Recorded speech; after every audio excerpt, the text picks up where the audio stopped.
Hello, and welcome to Technicforce Tutorials. In this video, I will show you how to create a links and add it to the email body.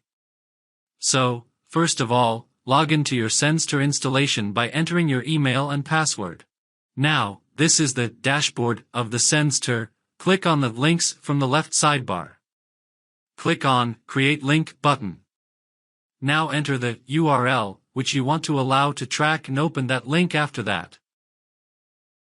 Here is an optional input for URL text. This is used for show this text instead of the URL.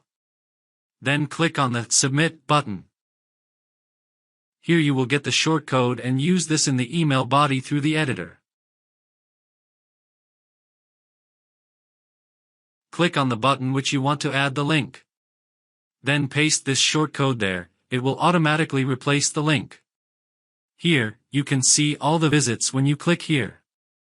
So, this is the way to create a link, add it to the email body.